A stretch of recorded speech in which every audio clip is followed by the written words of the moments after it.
Petrol bomb मार रहे हैं, 26/11 हो रहा है क्या? पेट्रोल बम मार रहे हैं। दिल्ली में, चंडीगढ़ में, चेन्नई में, बेंगलोर में, गया में, पटना में, लखनऊ में, फैजाबाद में बम फूट रहे हैं क्या?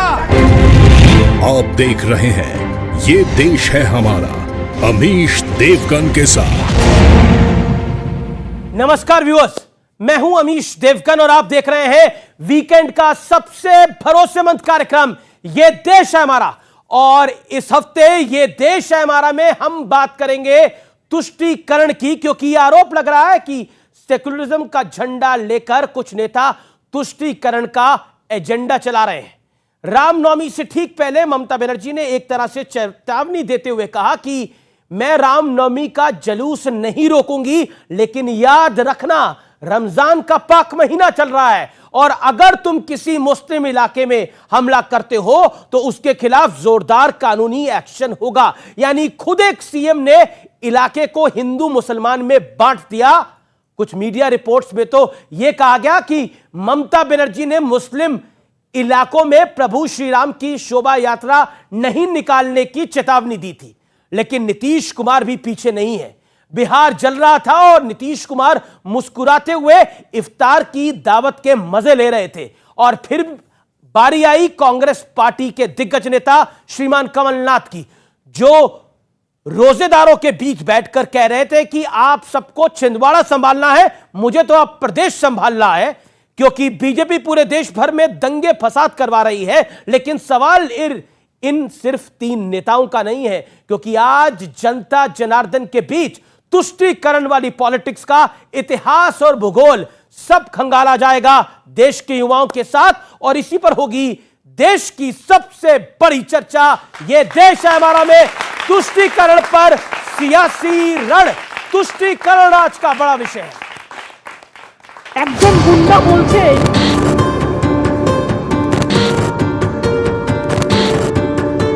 क्या सेक्युलरिज्म का ढोल पीटने वाले कुछ नेता तुष्टीकरण का एजेंडा चला रहे हैं?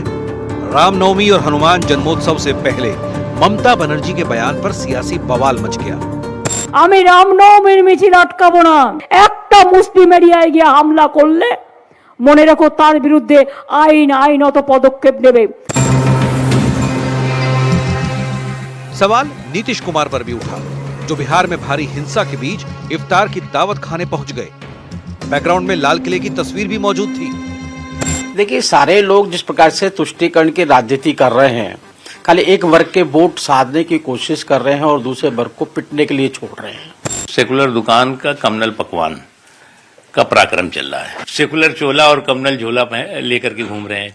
आप कुछ करें तो फिर वो रामलीला, और वही काम दूसरी पार्टियां करें तो रासलीला।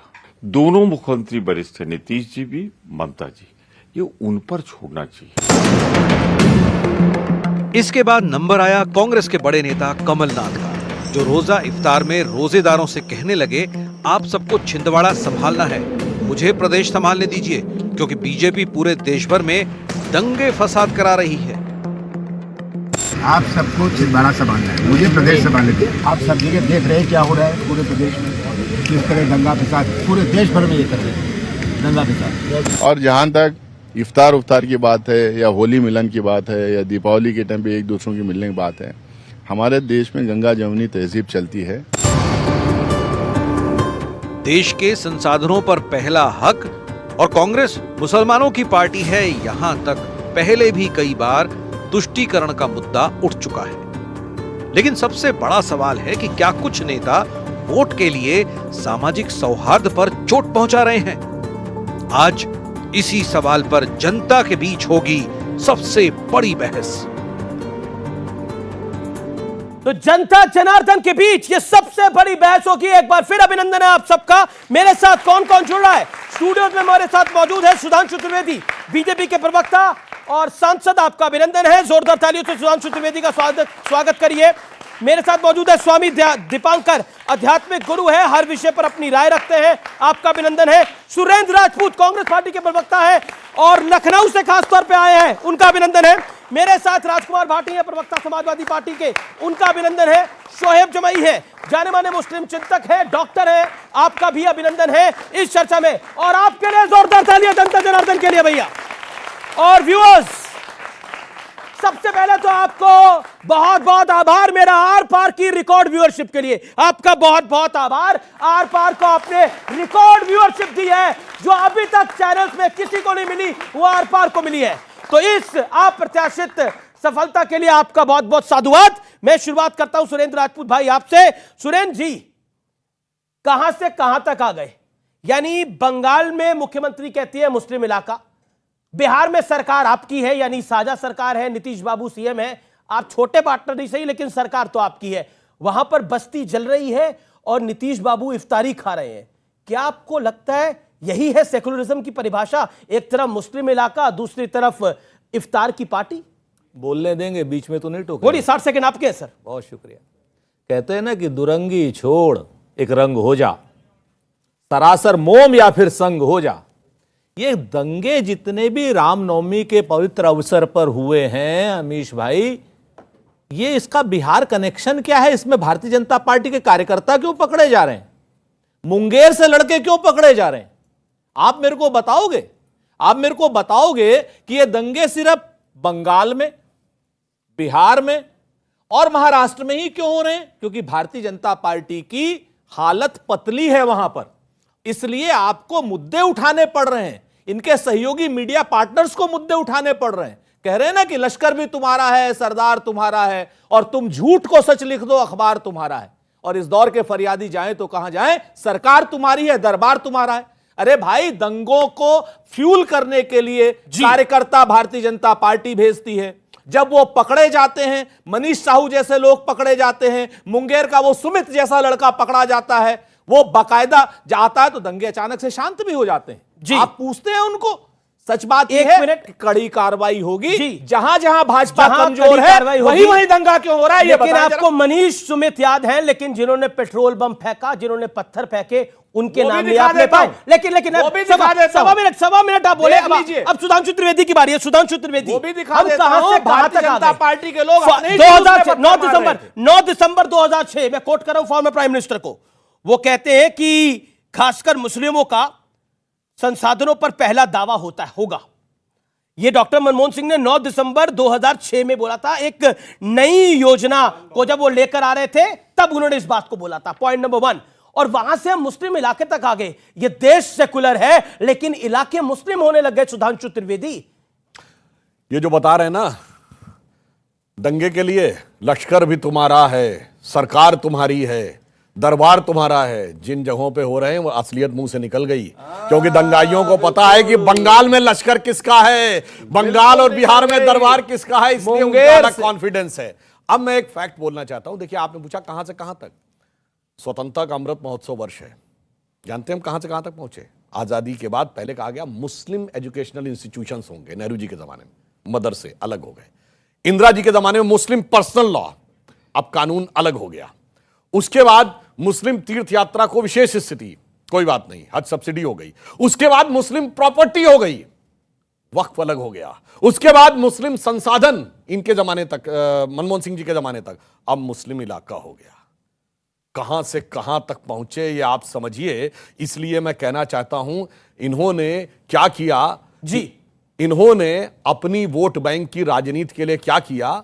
जो आज इलाके बांटे ना, बांटे आंगन और गलियारे, बांटे गली मोहल्ले सारे, बांटे मंदिर और गुरुद्वारे।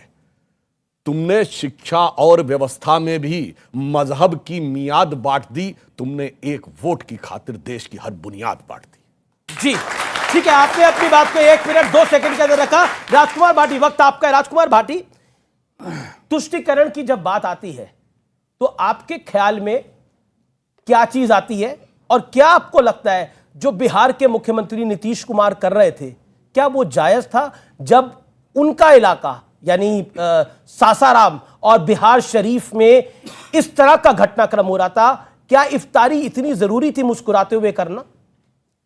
देखिए, एक तो किसी भी धर्म का हो, मैं किसी एक धर्म के लिए नहीं कह रहा, हिंदू हो, मुस्लिम हो, सिख हो, ईसाई हो, पारसी हो, जैन हो, बौद्ध हो, जो सच्चा धार्मिक होता है उसकी अपने इससे सीधे संबंध होते हैं।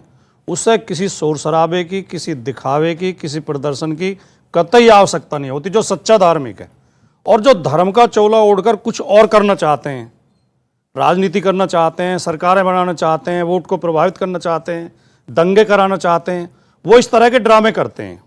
तो नीतीश ड्रामा कर रहे हैं। हिंदू लोग बड़े शांति प्रिय और बड़े उदार होते हैं और हिंदुओं के जुलूस पहले भी निकलते रहे, मुस्लिमों को भी निकलते रहे, लेकिन हिंदू अपने तरीके से अपने जुलूस निकालते थे।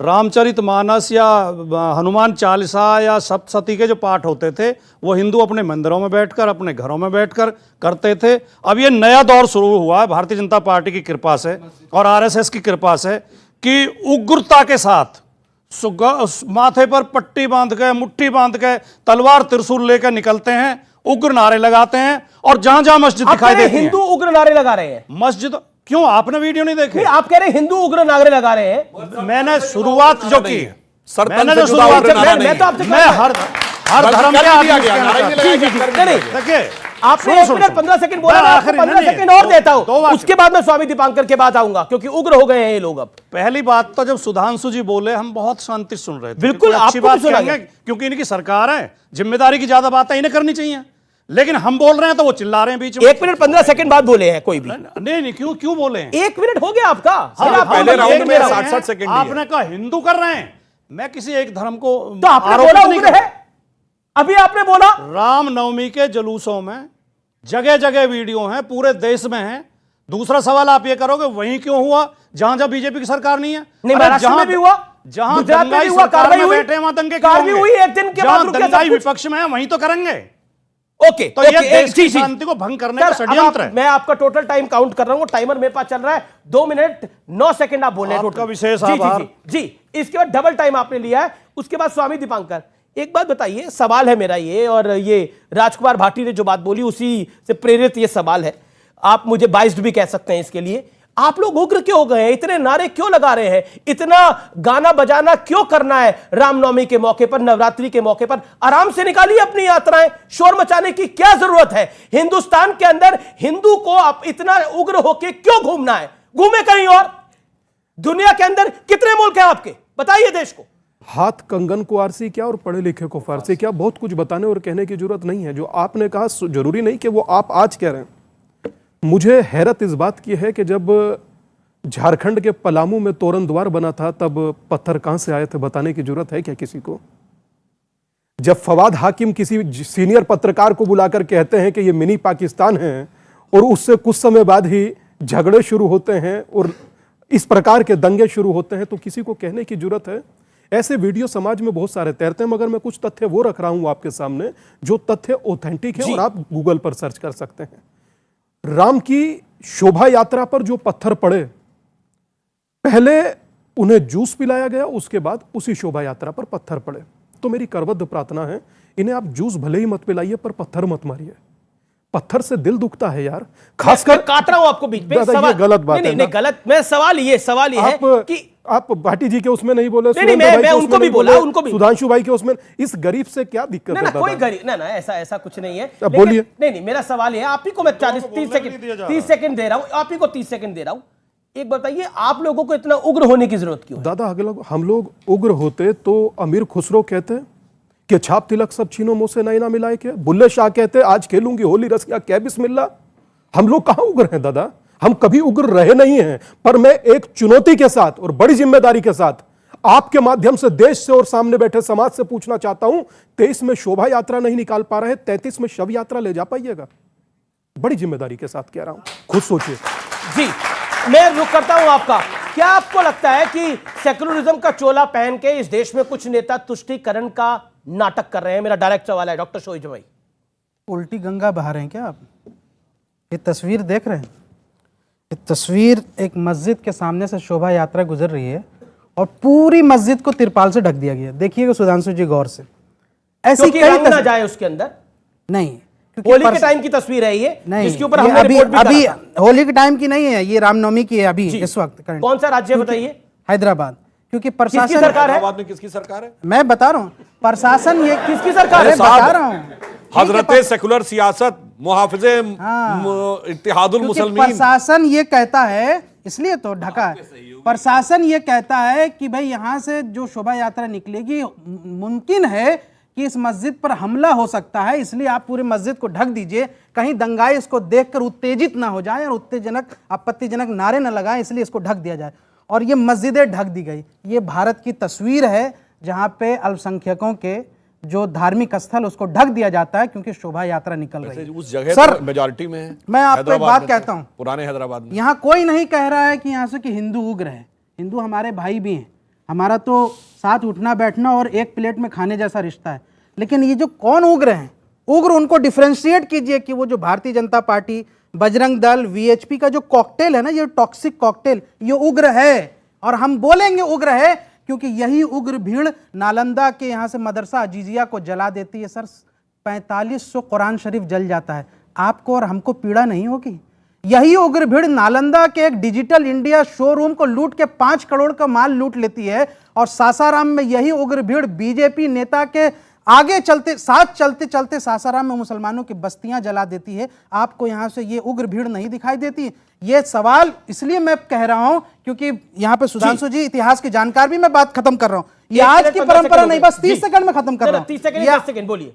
ये आज की परंपरा नहीं है, ये परंपरा 100 साल की है। 1923 में बीएस मुंजू और गोलवालकर जी ने एक परंपरा शुरू की थी, उसको कहते हैं डिंडी सत्याग्रह। जानते हैं सुधांशु, डिंडी में क्या होता था कि मस्जिदों के सामने ढोल नगाड़े बजा के अपने वर्चस्व और अपना यहां से आपको दिखाना है शक्ति प्रदर्शन, ये करने की शुरुआत हुई आज 2023 ये बताइए, आपकी सारी बातों के बाद आज वही परंपरा को निभा रहे हैं। शोएब भाई, डॉक्टर शोएब भाई, अब सुनना, आपका माना आप डिंडी, आप डिंडी सत्याग्रह की बात करें। अब ये बताइए, ये डिंडी सत्याग्रह आप कह रहे थे, ये बजरंग दल वाले, आपकी राय में बजरंग दल वाले डिंडी सत्याग्रह कर रहे थे, और जो पेट्रोल बम और पत्थर लेके अचानक पहुंच गए, मतलब मुझे नहीं समझ, ये आसमान से वर्षा हो रही थी पेट्रोल बम और पत्थरों की, कैसे पहुंचे वो? क्या कमाल की बात करते हैं आप? क्या यात्रा वहां से निकल रही है और पेट्रोल बम और पत्थर कैसे चले वहां पर? तस्वीरें क्या हुई है? तस्वीरें देखिए, तस्वीरें बहुत कुछ कह रही है। फूल बरसा रहा है लेकिन पत्थर वहां और क्लैशेस वहां हुए हैं। बरसाने वाले की तस्वीर दिख रही है। जब आप डीजे में गालियां देंगे मुसलमानों को, आपत्तिजनक नारे लगाएंगे, वहां क्लैशेस हुए। आपने बीजेपी आरएसएस बजरंग दल पे बहुत बड़ी बात बोली है, जवाब सुनना पड़ेगा।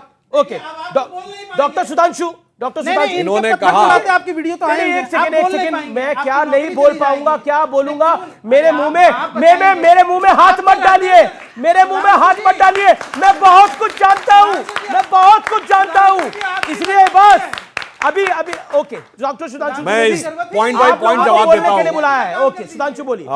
जहां इन्होंने हैदराबाद की बात कही, जहां सेक्युलरिज्म के सबसे बड़े झंडा बरदार, फरमा बरदार, परचम हिलाने वाले पड़े हुए हैं, तो दिखाएं कहां सरकार ने कहा कि इसलिए मैंने किया। वहां तो सरकार सेकुलर है ना, तो दिखाएं सरकार का नोटिफिकेशन कि हमने मस्जिद इसलिए ढक दी थी क्योंकि उन्हें डर था कि इसके ऊपर ना हो। अगर हमारी सरकार होती, आप कहते साहब आपने ऐसे ही कर दिया वगैरह वगैरह। दूसरी बात, इन्होंने 1927 की बात कही।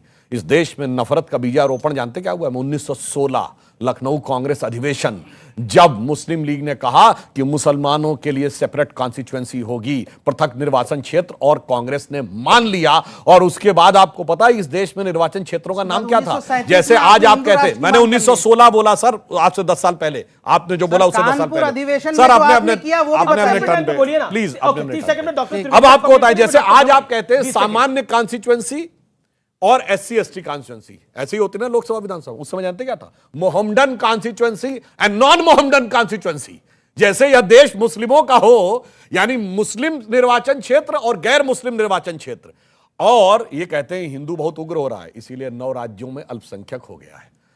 हम तो इतने उदार हैं, पर जरूरत पड़ने पे राजा जन्मेजय की तरह नाग यज्ञ भी कर लेते हैं। हम इतने उदार हैं कि शिशुपाल की तरह 100 गालियां भी खा लेते हैं।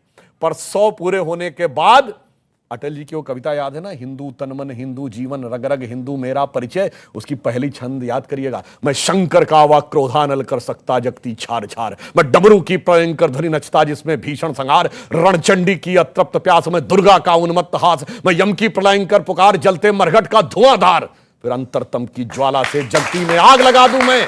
यदि धधक उठे विप्लव लेकर जल थल अंबर जड़ चेतन, तो कैसा विस्मय, हिंदू तनमन हिंदू जीवन रग रग हिंदू मेरा परिचय। और एक बात और कह दूं, यहां हिंदू मुसलमान की बात नहीं, इस्लाम धर्म का जितना मजाक उड़ाया जाता है इन सेक्युलरों के द्वारा, उसकी कोई इंतहा नहीं कह सकते। आप ये बताइए, रोजा अफ्तार कौन करेगा? जो रोजेदार होगा वो रोजा अफ्तार करेगा ना। अच्छा, जो क्या नीतीश कुमार रोजा रखते हैं क्या?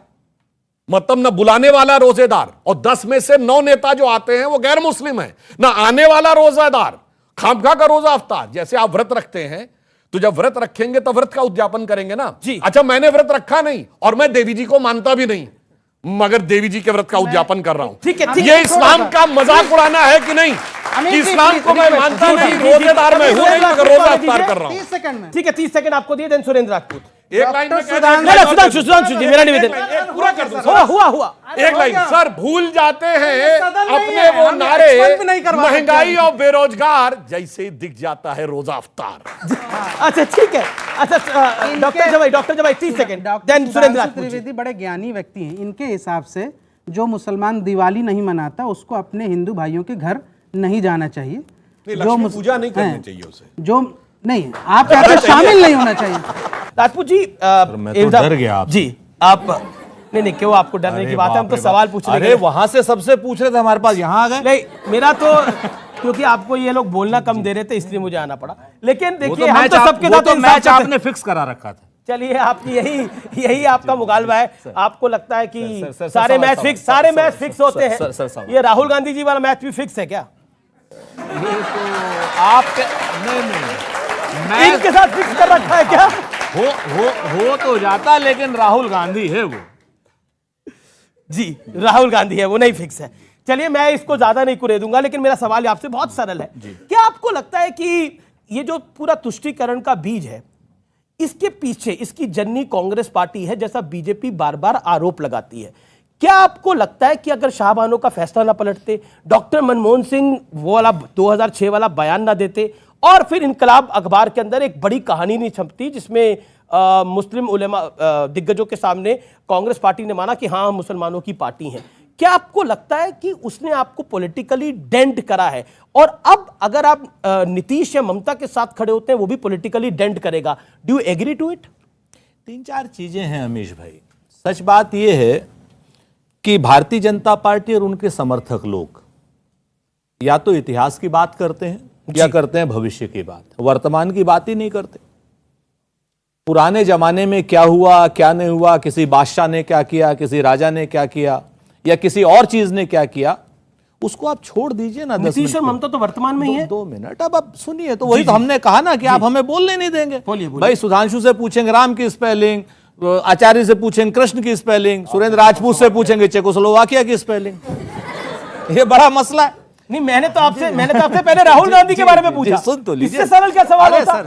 मैंने चेकोस्लोवाकिया गया ही नहीं, इटली जाता तो आप मुझे बोलते। सुन, अरे इटली जाते तो डॉक्टर मुंजे की पोल खुल जाती, आरएसएस की पोल खुल जाती, उनकी ननिहाल है वहां। चलिए, आपको 3-4 चीजें बड़ी साफ करनी पड़ेंगी। 2014 से पहले अगर देश ने तरक्की की तो वो भी बताइए, देश में कुछ कमियां कर रही तो वो भी बताइए, और 2014 के बाद जो देश में 2014 से पहले कमियां थी, चाहे वो कानूनन थी, चाहे वो संघीय थी, चाहे वो किसी और चीज की थी, भारतीय जनता पार्टी को लोगों ने शासन दिया, आप उनको दूर करते। लेकिन भारतीय जनता पार्टी पिछले 9 साल में कर क्या रही? नेहरू जी ने ये किया, बैंक लूट के मोदी भागा और सोता चौकीदार। भाई मैं नीरव मोदी की बात कर रहा हूं, हाँ, कि बैंक लूटकर मोदी भागा, सोता चौकीदार, और कुछ भी पूछो एक ही उत्तर, नेहरू जिम्मेदार। तो ये आप समझिए, इस चीज को समझिए कि आप अपनी पुरानी सारी जिम्मेवारियां आप हमारे ऊपर लाद करके आपने पिछले 9 साल में क्या किया? कहते हैं ना कि किसान के बारे में आपने कहा था वो कर देंगे डबल इनकम, लेकिन क्या हुआ कि तेज धूप और नंगे पांव, वो भी रेगिस्तान में, और मेरे जैसे जाने कितने हैं इस हिंदुस्तान में, और जोता बोया सींचा पाला, बड़े जतन से देखा भाला, और खड़ी फसल तो 7 महाजन भी है खलिहान में। ये सुधांशु जी क्या किसान है यहां पर, जो आज की डेट में 2000 रुपए का मोहताज हो रहा है। वक्त है एक ब्रेक का, लेकिन ब्रेक के उस पार ये देश है हमारा में जनता जनार्दन के होंगे सवाल। आप देखते रहिए, ये देश है हमारा। व्यूअर्स, अरे बम्बी मार रहे हैं क्या? बम्बी मार रहे हैं, अरे पेट्रोल बम मार रहे हैं, 26/11 हो रहा है क्या? पेट्रोल बम मार रहे हैं, दिल्ली में, चंडीगढ़ में, मुंबई में, गुवाहाटी में।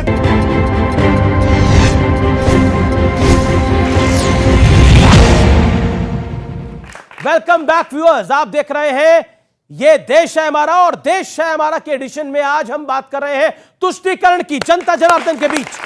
आपने बोला कि आप दूर आप चले गए, कहते हैं डर कम हो गया। पूर्व की बात होती है, प्रेजेंट की बात नहीं होती। ममता बनर्जी तो प्रेजेंट है। आप मानते हैं इस देश में मुस्लिम इलाके हैं? इस देश, हाँ या ना? हाँ बिल्कुल, दो चीजें बड़ी साफ हैं। सुनिए जी, जहां पर कुछ मोहल्ले ऐसे हैं जहां पर मुस्लिम आबादी ज्यादा रहती है, कुछ मोहल्ले ऐसे हैं जहां सिख आबादी ज्यादा रहती है, कुछ मोहल्ले ऐसे हैं जहां हिंदू आबादी ज्यादा रहती है। इसमें तो कोई लेकिन इलाके मुसलमान ही होते हैं, इलाके मुस्लिम के ही होते हैं। फिर से आपने कहीं सुना हिंदू इलाका, सिख इलाका, ईसाई इलाका? बिल्कुल सुना है, जैन इलाका बिल्कुल सुना है। अगर आप आना चाहें तो मैं आपको आइए लखनऊ में दिखा देता हूं। सुधांशु जी का लखनऊ है। फरहाद हाकिम की तरह कोई नहीं कहता देखो मिनी पाकिस्तान। मुझे कोई जानकारी दे दे किसी जैन इलाके में या किसी सिख इलाके में अगर ऐसा कोई होता है तो कोई इस तरह की घटना हुई हो तो जानकारी दे। जी जी जी, पूरे जहां जहां दंगे हो रहे हैं वहां भारतीय जनता पार्टी के ही कार्यकर्ता क्यों पकड़े जा रहे हैं? पत्थर मारते हुए, पेट्रोल बम मारते हुए, पिस्तौल चलाते हुए, तलवार चलाते हुए। ये भाजपा के ही नेता, वो ये हिंदू नहीं है, हिंदू सहिष्णु है, ये हिंदू नहीं है, दीपांकर नहीं है, ये भारतीय जनता पार्टी के कार्यकर्ता क्यों पकड़े जा रहे हैं? ये बताइए ना। और ये हिंदू मुसलमान क्यों कर रहे हैं? ओके जवाब।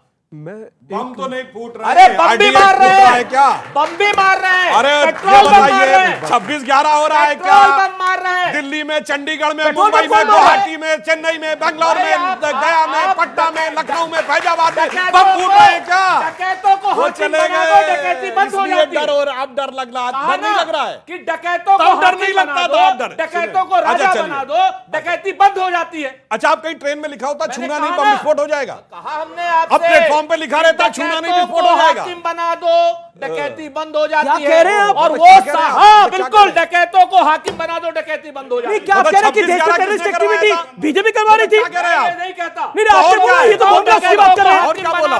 नहीं एक सेकंड, इसका रिएक्शन जरूरी है। नहीं देश के अंदर हम सबको पता है 2014 से पहले एक दौर था जिसके अंदर हमने टेररिस्ट एक्टिविटी देखते थे और हर जगह हमने कनॉट प्लेस में मैंने अपने सामने बम फूटते हुए देखे हुए हैं, उसकी रिपोर्टिंग करी हुई है। ट्रेन स्टेशन पे होता था। अभी आपने बोला कि क्योंकि इनके पास शासन है अब इसलिए ये सब कुछ नहीं हो रहा। एक मिनट, पाकिस्तान द्वारा प्रायोजित आतंकवाद है ये, हम सब जानते हैं, जिसको कांग्रेस ने भी झेला, जिसको बीजेपी के शासन ने भी झेला। सुनिए, मैं इसमें मुद्दा नहीं बनाना चाहता, सिर्फ इतना बताना चाहता हूं कि कांग्रेस की सरकार के अनुसार ये सारे के सारे जो घटनाक्रम थे, ये सभी के सभी ज्यादातर क्या 99%, एक आध उन्होंने फर्जी करने की कोशिश की थी, 99% उनका कहना है 26/11 हाफिज सईद ने कराया था, ये मनमोहन सिंह सरकार कहना है। मगर सुनिए क्या हुआ, अरे सुनिए भाई, हाफिज सईद से मिलने के लिए नरेंद्र मोदी ने वेद प्रताप वैदिक को भेजा। वेद प्रताप वैदिक कांग्रेस के मित्र थे। बिल्कुल, अब सुनिए, अरे आपके अब मित्र दूसरा थे, बता आपके रहा हूं। नूरे अरे भाई नजर थे। सुनिए, जी, अब वो ये सुनिए, एक लाइन बोलू ना। उसी हाफिज सईद को भेजा आपने सर। मैं मान रहा हूं जी, सर, जी, वो दबंग फिल्म का डायलॉग था ना, भैया जी भावनाओं में बह के कुछ ज्यादा बोल गए, इसलिए मैं उसको मुद्दा नहीं बना रहा हूं। मैं शोएब भाई का सम्मान करता हूं, आप मुस्लिम हैं, आपको रमजान बहुत मुबारक, बिल्कुल कोई किसी प्रकार का गिला शिकवा नहीं, मगर जब पत्थर गिरता है तो तकलीफ होता है, चाहे कहीं से भी गिरे। और दूसरी एक बड़ी बात कह रहा हूं, यक्ष प्रश्न रखते हुए, आप पहले मेरे ही भाई थे, आज आप मुस्लिम हैं, उसमें मुझे कोई परहेज नहीं है। और बहुत नहीं सुनिए, वैसे एक बात कह रहा हूं, पूरी बात कंप्लीट होने दीजिए, मगर बड़ी जिम्मेदारी के साथ कह रहा हूं आप सब लोगों को, सुनिए ना, अरे दादा सुनिए ना, प्लीज डिस्ट्रैक्ट मत कीजिए। आप 4 पीढ़ियों से मुस्लिम हैं, आपको अपना मजहब बहुत अजीज है। सर मेरे दिल की देखिए ना, मैं अनादिकाल से सनातनी हूं, मेरे गौरव की आप कल्पना कर सकते हैं? सोच भी नहीं सकते। ठीक है, राजकुमार भाटी को आने दीजिए इस चर्चा के अंदर। राजकुमार भाटी, आप ही के लोग नारा लगाते थे, अभी भी स्वामी प्रसाद मौर्य ने दोबारा नारा लगा दिया, मिले मुलायम काशी राम, हवा में उड़ गए जय श्री राम। आप श्री राम को हवा में उड़ा रहे थे, लेकिन देखिए विधि का विधान ऐसा था कि 2017 आते आते सब हवा में उड़ गए और रामलला विराजमान हो गए। आप रामलला को हवा में उड़ा रहे थे और अभी भी उड़ा रहे हैं आपके नेता। बता देता हूं, ये अभी ना लगा है कि मुले दोबारा मिलेंगे मुलायम काशी राम, फिर हवा में उड़ेंगे जय श्री राम। ये 2024 के लिए समाजवादी पार्टी के महासचिव का नारा है, स्वामी प्रसाद मौर्य का। कृपया बोलना था। पहली बात तो स्वामी प्रसाद मौर्य ने ये नारा कतई नहीं लगाया जो आप कह रहे हो, फिर मिलेंगे फिर उड़ेंगे। उन्होंने कहा जब उस समय 1993 में जब मिलके चुनाव लड़े थे तो ये नारा लगा था, केवल उन्होंने ये बताया।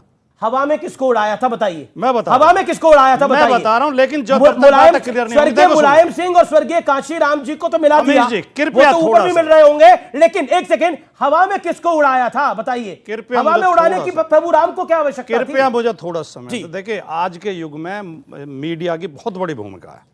मीडिया लोगों को अच्छी खबरें भी दे सकता है, अच्छी विचार भी दे सकता है, और मीडिया लोगों को लड़ा भी सकता है अगर चाहे तो। जी, इन डिबेट्स में होना यह चाहिए, जैसे मैंने शुरुआत की थी, जिन्होंने पत्थर बरसाए रामनवमी के जुलूस पे, उनकी भी निंदा की जानी चाहिए, वो गलत है। लेकिन आपने तो उग्र हिंदू को ही बोल दिया। नहीं, मैंने अच्छा नहीं, पर मेरा गलत सवाल बना दो, मैंने हवा में किसको उड़ाया स्वामी प्रसाद मौर्य ने आपके माता केवल मैं यही तो कह रहा हूं। क्यों? मैं तो आप केंद्रित 35वें मिनट पे इस विषय पर आ रहा हूं तो इंपॉर्टेंट है। मैं जवाब किसको उड़ाया स्वामी प्रसाद जवाब मौर्य ने? दूंगा, पहले वो रामचरितमानस की प्रतियां जलवा रहे थे, अब वो प्रभु राम को हवा में उड़ा रहे हैं, क्यों? समाजवादी पार्टी उनको बाहर क्यों नहीं करती ऐसे व्यक्ति को जो प्रभु राम को हवा में उड़ा रहा है? बोलिए। मैं जवाब दूंगा, लेकिन पहले मेरी बात तो पूरी हो जाए। पिछले 2.5 मिनट से आप बोल रहे हैं। आप केवल पूरी डिबेट को फोकस वहां कर देते हैं जहां से बीजेपी को लाभ होता हो। कमाल की बात है। आपको मैं अपने मन की बात कहने नहीं लग रहा है आपका नेता बीजेपी को लाभ पहुंचा रहा है और दोषारोपण आप मुझे कर रहे हैं। हाँ, नहीं, मतलब बीजेपी को लाभ आपका नेता पहुंचा रहा है। बयान आपके नेता का है, मेरा नहीं है। स्वामी प्रसाद मौर्य का बयान है, लाभ आपका नेता पहुंचा रहा है, बाहर उसे करिए, उसे बाहर करिए। अब स्वामी प्रसाद ये बताओ ना क्या दिक्कत है? स्वामी प्रसाद मौर्य ने उस भाषण में ये कहा था, आप वीडियो देखिए, हवा में किसको यूट्यूब पे मौजूद है। हवा में किसको उड़ाया? उन्होंने ये कहा था कि जब 1993 में किसको उड़ाया था? मुलायम सिंह जी और काशीराम जी एक हुए थे, तब ये नारा लगा था। क्यों याद दिला रहे थे? मंशा क्या थी? वो इतिहास बता रहे थे, इतिहास बता रहे थे, संदर्भ था उसका। किसको उड़ा रहे थे हवा में? लेकिन आगे के लिए जो हवा में किसको ये जोड़ दिया अपनी तरफ हवा से। में किसको उड़ा रहे थे? उस समय ये नारा लगा था, क्या नारा था? चुनाव में मिले मुलायम काशीराम, हवा में उड़ गए जय श्री राम। चलिए, तो हवा में जय श्री राम को उड़ा रहे थे। हाँ, बिल्कुल बिल्कुल बिल्कुल। देखिए साहब, ये बात सही है कि 1993 का चुनाव हुआ था, जब ढांचा गिरने के बाद सबसे बड़े दल के रूप में भाजपा थी 178 सीटों के साथ, सपा बसपा मिलकर भी 174 थे, परंतु तब कांग्रेस आई और अजीत सिंह सब ने मिलकर, मतलब सारे सपा बसपा कांग्रेस आई, सारे मौसेरे भाइयों ने मिलकर सरकार बना ली थी। और उस समय नारा लगा था, मिले मुलायम काशीराम, हवा में उड़ गए जय श्री राम। अब भी लगा है दोबारा। अब सुनिए, मैं बता रहा हूं। उस समय हमारी एक नेत्री थी, उन्होंने अपने उद्बोधन में कहा था कि ये नारा जानते क्यों लग रहा है?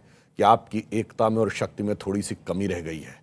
जिस दिन आप वास्तविक एकता और शक्ति दिखा देंगे, उस दिन जो लोग नारा लगाते हैं मिले मुलायम काशीराम, हवा में उड़ गए जय श्री राम, उस दिन नारा हो जाएगा क्या मुलायम का काशीराम, सारे बोलेंगे जय श्री राम। अब सुनिए, परंतु आज संयोग से ना मुलायम सिंह जी दुनिया में है, ना काशीराम जी, तो मुझे ये लग रहा है कल्याण सिंह जी भी नहीं है। हाँ, तो सुनिए, तो मैं इसीलिए अटल बिहारी वाजपेयी भी नहीं है। तो सर पूरी ये तो बात प्रकृति का नियम अरे है। मैं इसमें अरे क्या भाई, नहीं कर अरे रहे हो भाई, आप? आज नारा क्या वो भी नहीं है? अरे सर, अब मैंने आपके में डिस्टर्ब नहीं किया। कमाल आज नारा है, ये इतनी होना छोटी बात कह रहे हो चाहिए कि ऊपर से कहते हैं मुलायम काशीराम, मत कर भैया ऐसे काम, नहीं बचेगा निशानो नाम।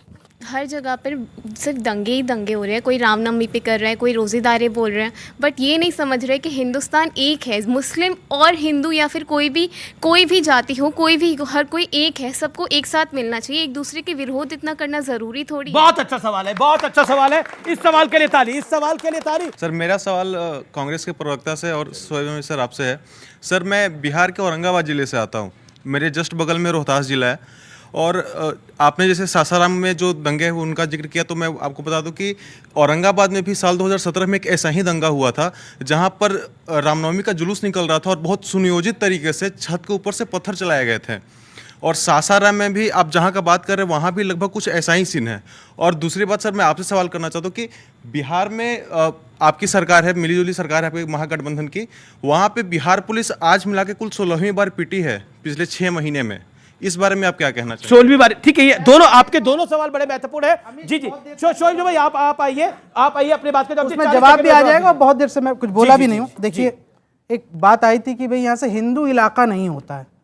हिंदू इलाका उसको बोलते हैं भाई साहब जहाँ पे बीजेपी का MP जाके बोलता है कि ये हिंदू इलाका है, यहाँ पर जो है मुसलमानों के सामान का बहिष्कार करो। दिल्ली में हुआ ना, हिंदू इलाका उसको कहते हैं जहाँ पर यहाँ से आप जाकर के सब्जी ठेले वाले को कहते हैं कि तू मुसलमान है, आधार कार्ड दिखा, यहाँ कैसे आ गया, हिंदू इलाके में सब्जी कैसे बेच रहा है, उसको हिंदू इलाका कहते हैं। हिंदू इलाका उसको कहते हैं जहाँ अभी नवरात्रि में बीजेपी का नेता जा जाके कहता है मुसलमानों की दुकान बंद करो, ये चिकन और मटन के, क्योंकि नवरात्रि है, तुम यहाँ पर अपना कारोबार नहीं, उसको हिंदू इलाका कहते हैं। और तुष्टीकरण उसको कहते हैं भाई साहब कि मुरादाबाद में मुसलमान अपने निजी आवास पर जब यहाँ से तरावी पढ़ रहा था तो मुरादाबाद की पुलिस ने उसको नोटिस भेज दिया, क्योंकि उस इलाके में बाकी सब बहुसंख्यक समाज के लोग रहते हैं और उनकी शिकायत पर। किसी ने बोला हिंदू इलाका? किसी ने बोला हिंदू इलाका? देख लीजिए जाकर के। क्या योगी आदित्यनाथ ने बोला कि ये कोई हिंदू इलाका है? क्या नहीं सुनिए, क्या कर्नाटक के मुख्यमंत्री बोमई ने बोला हिंदू इलाका है? क्या गुजरात के मुख्यमंत्री ने बोला ये हिंदू इलाका है? क्या मध्य प्रदेश के शिवराज सिंह चौहान ने बोला ये हिंदू इलाका है? किसी मुख्यमंत्री ने बोला ये हिंदू इलाका है? एक मुख्यमंत्री कह रही है मुसलमान इलाका है। आपने बोला था ना बोलो, अब मैं बोलता हूं, इस देश के अंदर दूसरा मुख्यमंत्री बताइए, कोई दूसरा मुख्यमंत्री। आपने बोला ना रुकिए, रुकना पड़ेगा। आपने मुंह में हाथ डाला, आपने मुंह में। अब व्यूअर्स एक सेकंड, आपने एक बड़ा स्कैथिंग कमेंट करा कि देखिए हिंदू इलाका होता है, मुझे कोई दूसरा। एक second, you made your point sir provide, I gave you courtesy, you made your point, now give that courtesy to others also. No, audios down, 1 second. I am not defending, I am defending my motherland which is Mother India. I am defending, मैं मां भारती को defend कर रहा हूं और मैं आता हूं अब। I am defending my motherland. Shah Rashid Ahmad Qadri Karnataka से आता है, बीदर आर्ट करता है। उसने बोला मैंने यूपीए सरकार में 5 बार ही अप्लाई करा पद्मश्री के लिए। सुनना पड़ेगा पूरा। पद्मश्री के लिए मैंने 5 बार ट्राई करा, पैसे भी खर्च करे, लेकिन मुझे पद्मश्री नहीं मिला। लेकिन जिस सरकार में मुझे सबसे कम उम्मीद थी, उस सरकार ने मुझे सर्वोच्च सम्मान दिया। और ये मैं नहीं कह रहा, उस व्यक्ति ने पद्मश्री अवार्ड मिलने के बाद खुद प्रधानमंत्री को बोला है और तस्वीरें और वीडियो लोगों के सामने है।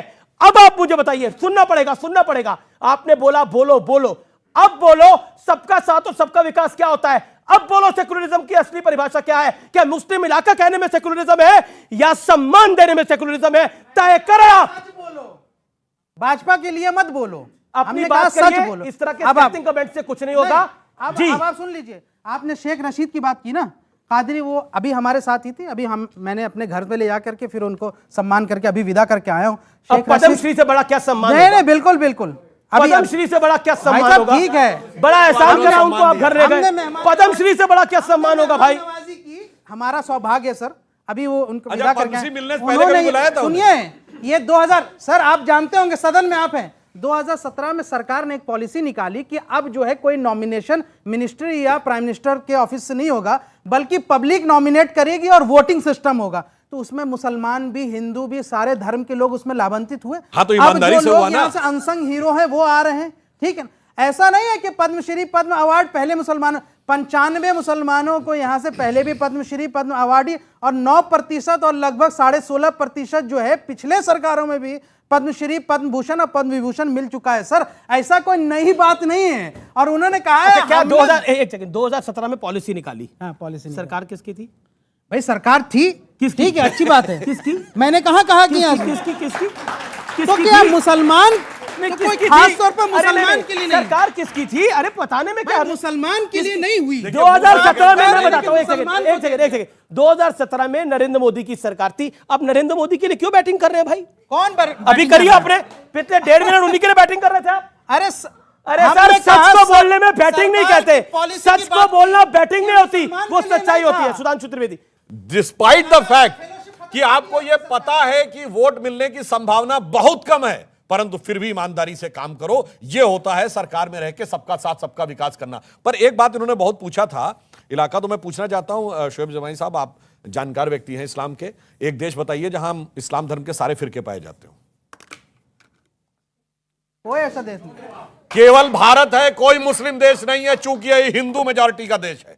अब दूसरा बताता हूं, इस देश में जो इलाका मुस्लिम मेजॉरिटी हो जाता है, कश्मीर, वहां चरारे शरीफ जैसी मजार भी जला दी जाती है, और मोहम्मद साहब का मुई मुकद्दस जहां रखा है, वो पवित्र हजरत बल की मस्जिद पे भी आतंकवादियों का कब्जा हो जाता है। सिर्फ जहां जय श्री राम वाले मेजॉरिटी में है, वही दुनिया में एकमात्र इलाका है जहां मस्जिदों में धमाके नहीं होते, जहां निजाम मुस्तफा हो जाता है। Pakistan, Afghanistan, Syria, Libya, Egypt, सब जगह धमाके होने लगते हैं। बताना पड़ेगा आपको, आप सांसद हैं। 10 साल मोदी जी की सरकार रही, हिंदू हृदय सम्राट की आप कह रहे हैं, मुसलमान ये हिंदू जो है अभी चल अल्पसंख्यक रही है हो रहा है, भाई। हिंदुओं के साथ अत्याचार हो रहा है, हिंदू इलाकों में ऐसा हो रहा है, मुस्लिम इलाके बन रहे हैं और हिंदू जो है वो यहाँ से सुरक्षित नहीं है। अरे जब मोदी जी के राज में हिंदू सुरक्षित नहीं है तो लानत मारिए ऐसे यहाँ से सरकार को उखाड़ फेंकिए। देखिए ये बड़ा बोल रहे हैं, दोबारा हिंदू शब्दों को संभालिए, शब्दों को संभालिए, शब्दों को संभालिए। एक विनोद आ रहा है।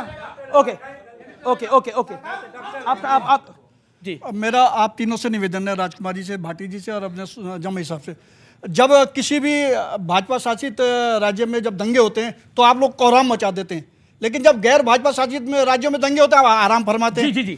सुरेंद्र राजपूत, एक वाजिब सवाल आया कि जब बीजेपी शासित राज्यों में कोई दिक्कत होती है, अगर यूपी में दिक्कत होगी, क्योंकि आप खुद लखनऊ से आते हैं तो योगी आदित्यनाथ जिम्मेदार है, अगर बिहार में दिक्कत हुई है और अगर बंगाल में दिक्कत हुई है तो क्यों नहीं वहां के सूबे के मुख्यमंत्री जिम्मेदार होते? नीतीश कुमार तो मतलब आप देखिए किस तरह से नीतीश कुमार एक इफ्तार में गए हुए थे और he was celebrating they. Do you think this is right? देखिए, दंगा जहां पर भी हो उस सरकार की लानत मलामत होनी चाहिए, चाहे वो किसी भी देश की सरकार हो, किसी राज्य की सरकार हो, नंबर 1।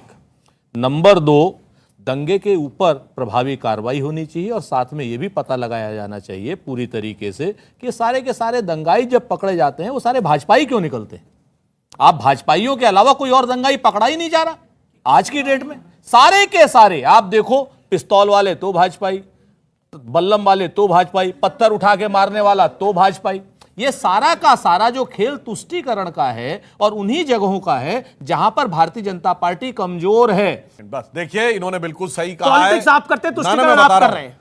इन्होंने कहा जहां दंगा हो दंगे पे कार्रवाई होनी चाहिए ईमानदारी से, मगर ये वो हैं जब 84 के दंगे के बाद राजीव गांधी जी ने कहा था बड़ा पेड़ गिरता है तो धरती हिलती है, ये कार्रवाई की थी और सारे के सारे। अरे बिल्कुल, नवंबर 1984 में बोला है, पूरा भाषण पढ़ लो, पूरा यही है, राजनीति छोड़ देना, बिल्कुल या मैं राजनीति छोड़ बड़ा दूंगा। पेड़ गिरता है तो धरती गिरती। आपने बोला, राजीव गांधी ने बोला, लेकिन किस कॉन्टेक्स्ट में बोला था? किस भारतीय जनता पार्टी के किस कॉन्टेक्स्ट में?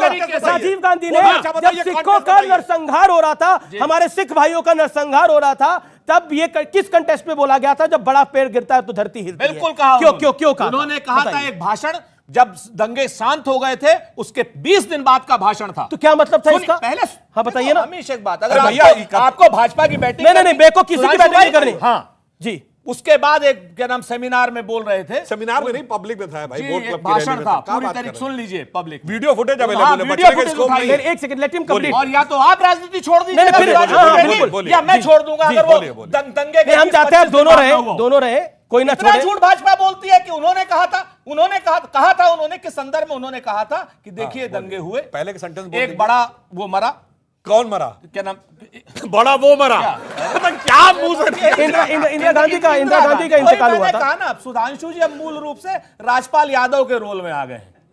ये अब बड़ा वो मरा बोल आप रहे हैं, हमसे कह रहे हैं। उन्होंने कहा इंदिरा जी मरी, इंदिरा जी की शहादत हुई, उसके बाद दंगे हुए, हमने दंगे शांत किए, बहुत जल्दी शांत कर लिए। कभी कभी जब बड़ा पेड़ गिरता है तो धरती हिलती है, तो इसका क्या मतलब? उन्होंने कहा। और लेकिन 2 दिन के अंदर दंगे शांत कर लिए। 2 दिन पूरा भाषण पढ़िए जी। और सेमिनार में था, बोट क्लब की और रैली थी। अमीश देवगन जी। अब एक चीज है, आप लोग भारतीय जनता पार्टी की तरफ रह करके इस तरीके की पब्लिक फैक्ट्स को डिस्टॉर्ट मत किया कीजिए। जनता जवाब लेगी, बोट क्लब में बोला, जनता जागेगी, उस दिन जनता सबसे जागी जवाब हुई है। लेगी। नहीं, जनता जागी हुई है। जिस दिन ये जनता जागेगी, अरे भाई सो रहे हो क्या आप लोग? अगर सो रहे हो, अगर जाग रहे हो तो हाथ खड़ा करो। ओके, जाग रहे हैं भाई, जाग रहे। भारत माता की जय, जाग रहे हैं भाई। ओके, भारत माता की जय, जाग रहे हैं। लेकिन सुधांशु त्रिवेदी, अब लेट सुधांशु कम इन, लेट सुधांशु। ओके, ये जितना भी बोल रहे ना, इनकी बात तो भरोसा करिए ना मेरी पे। जाइए, अब आज की डेट में वो वीडियो फुटेज अवेलेबल है। आगे का सेंटेंस क्या था, पीछे का सेंटेंस क्या था? अरे जनाब, कितना छुपाने, अरे लाख छुपाओ छुप न सकेगा, राज हो कितना गहरा, दिल की बात बता देता है असली नकली चेहरा। अच्छा ठीक है, किस कॉन्टेक्स्ट में था, किस कॉन्टेक्स्ट में? अरे धरती हिली थी तो क्या हिली थी भाई? 5,000 लोग मर गए थे। और सुनिए मजेदार बात क्या है, एक और मिनट। सारे के सारे संघ के लोग थे जिन लोगों ने सिखों का नाम। अच्छा ठीक है, ओके ओके ओके। 48 लोगों पर अब ये एक नया रहस्योद्घाटन 48 लोगों पर मुकदमा, गजब है भाई। 48 संघियों पर मुकदमा है आज भी चल रहा है। ये गलत डायरेक्शन में। चलिए अभी बताते सुनिए। वहां दो ढंग से लोगों की मृत्यु हुई थी, एक दंगाइयों द्वारा, एक पुलिस की गोलियों द्वारा। दोनों में सिर्फ सिख मरे थे। ये पुलिस की गोलियों से भी सब संगी मार रहे थे। मैंने कहा ना बोलो, आपसे, पुलिस की गोली से भी संगी मार रहे थे। संगी 48 पे मुकदमा। इसे ये संगी जो हैं जहां चाहते हैं वहां दंगे में सपोर्ट कर। संघ से बड़ी दिक्कत है, बहुत दिक्कत है। भैया जी कुछ ज्यादा ही बह रहे हैं भावना में। हम क्या बताएं, पुलिस की गोली में भी संगी दिखाई पड़ रहा है। अब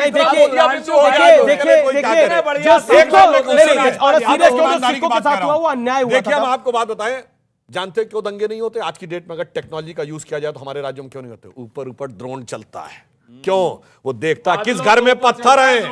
क्योंकि मैंने माना गुस्से में आदमी कुछ बोल देगा, मान लीजिए हाथ में डंडा भी लिए चला देगा। ये पत्थर कहां से आते हैं? छतों पे रखे हुए।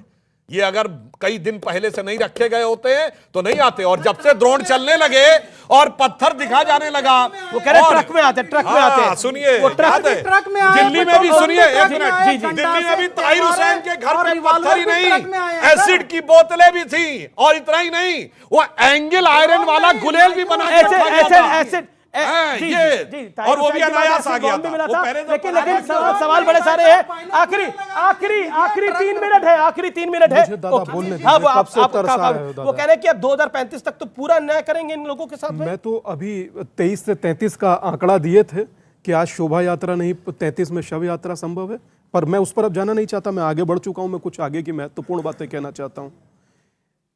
छुआछूत, ऊंच नीच, मतभेद, ये सब समाप्त होना चाहिए, मेरा मानना यह है। और मेरी एक शिकायत अमीश भाई आपके जरिए समूची मीडिया से है। वो शिकायत मेरी ये है कि जब चुनाव का विश्लेषण होता है, एक होता मुस्लिम इलाका, बाकी में सारी जातियां। सर हम लोगों को हिंदू रहने दीजिए। ये मेरी आपसे सबको शिकायत नहीं, मेरी शिकायत अगर आपको नाजायज लगे तो आप मत मानिए।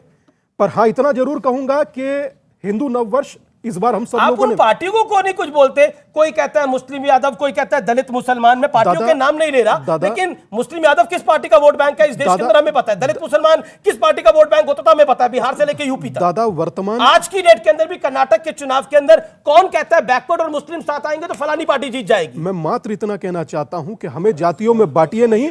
चाहे कोई नेता हो, चाहे कोई मीडिया हो, या चाहे हम खुद ही क्यों तो ना। मीडिया पे दोष कैसे है? दादा हम लोग करते हैं इसलिए है। और अगर जो नाजायज मत मानिए, कल ही स्वयं को हिंदू कहने लगेगा, तब आप अपने आप बदलेंगे। आज नहीं बदलेंगे, कल बदले। मुझे 2 बात कहने दीजिए। देखिए, इस बार हिंदू नववर्ष हम सब लोगों ने बहुत अच्छे से मनाया।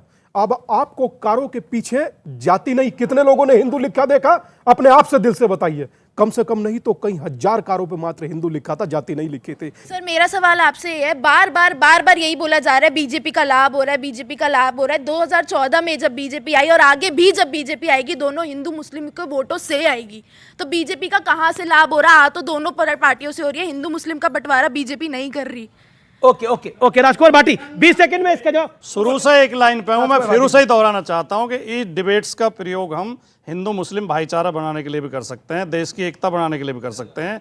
लेकिन इसका दुरुपयोग, दुख की बात यह है, चिंता की बात यह है कि इसका दुरुपयोग हम तनाव पैदा करने के लिए कर रहे हैं। और मैं आपसे केवल ये निवेदन करना चाहता हूं कि हिंदू और मुस्लिम के एहसासात को मत छेड़िए, अपनी कुर्सी के लिए जज्बात को मत छेड़िए। बहुत ठीक है, आपने अपनी बात को रखा।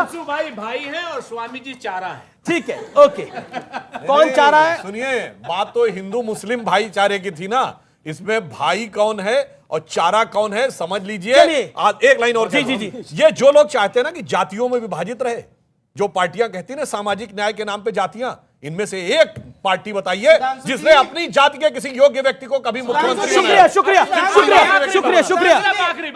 आखिर ये जातिगत जनगणना पहले भाजपा कराना क्यों चाहती थी, आज छुपाना क्यों चाहती? ओके, बहुत बहुत शुक्रिया आप तमाम लोगों का इस चर्चा में आने के लिए बहुत बहुत शुक्रिया आप तमाम मेहमानों का, और आपका भी बहुत बहुत शुक्रिया। फिलहाल इस कार्यक्रम में इतना ही। नमस्कार।